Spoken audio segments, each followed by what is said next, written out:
Okay, we're gonna do a little gravitation problem. Gravitation.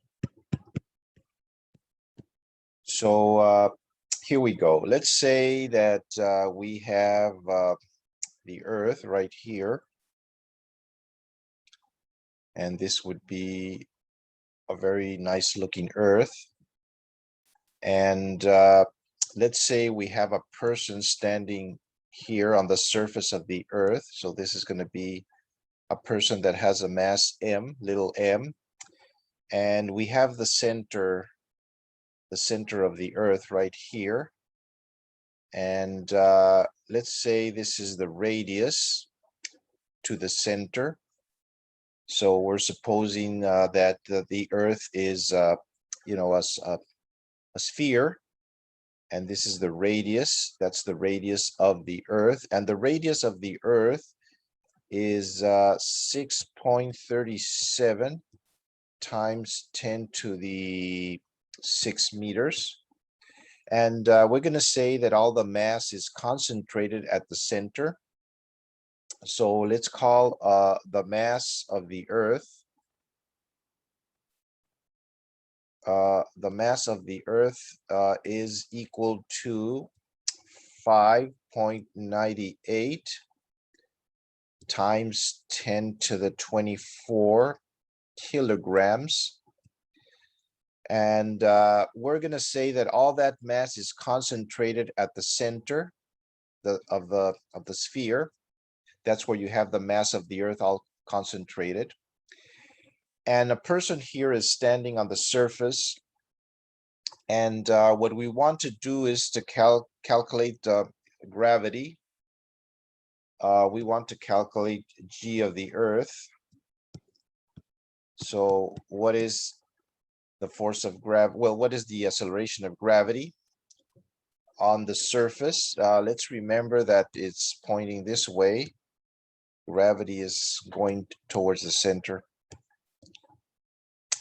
So we have some formulas to do that. We have that the force of gravity is going to be g, which is the constant of gravitation, times big M, which is the mass of the Earth, times little m, which is the mass of the person, divided by the radius to the square.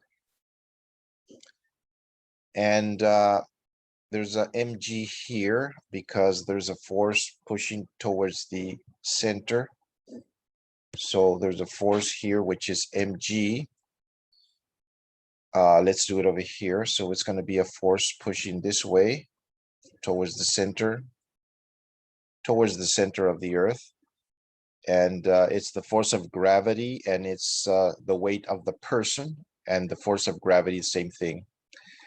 So it's going to be mg equals to the constant of gravity, big M, times little m over r to the square. And we can cancel the masses right here. So g is going to be the constant of gravity times the mass of the Earth over the radius to the square. And we have those quantities because the g, I'll put it over here, the g is going to be 6.67 times 10 to the minus 11. And it's going to be Newton meters to the square over kilogram to the square.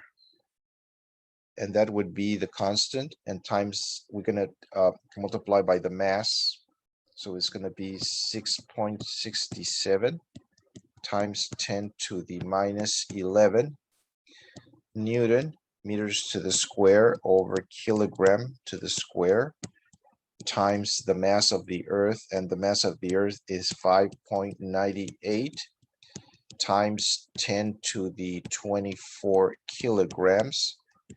And we're going to divide that by the radius, and the radius is 6.37 times 10 to the 6 meters, but you got to elevate this to the square.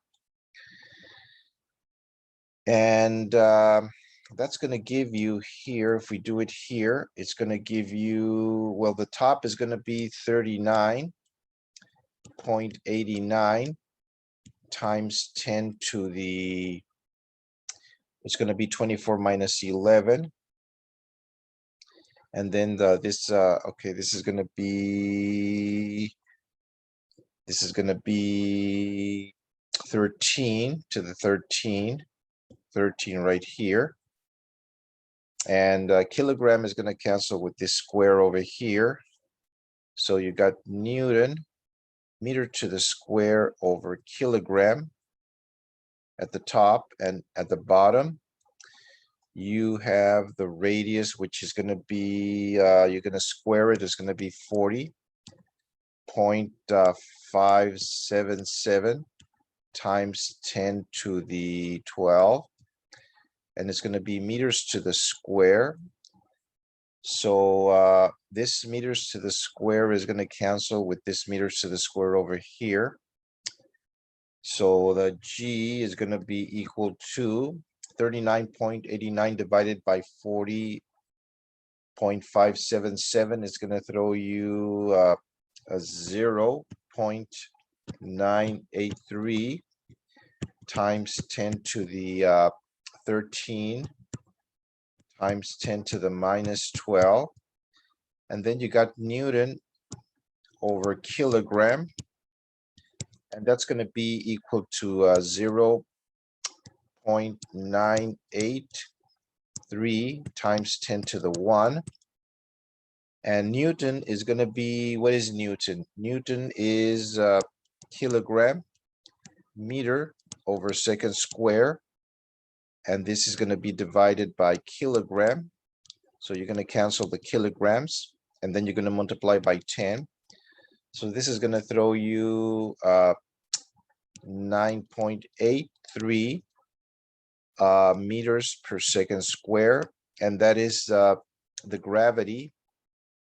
It's very close to the one that we always use, which is 9.81, and that would be the gravity at the surface of the Earth.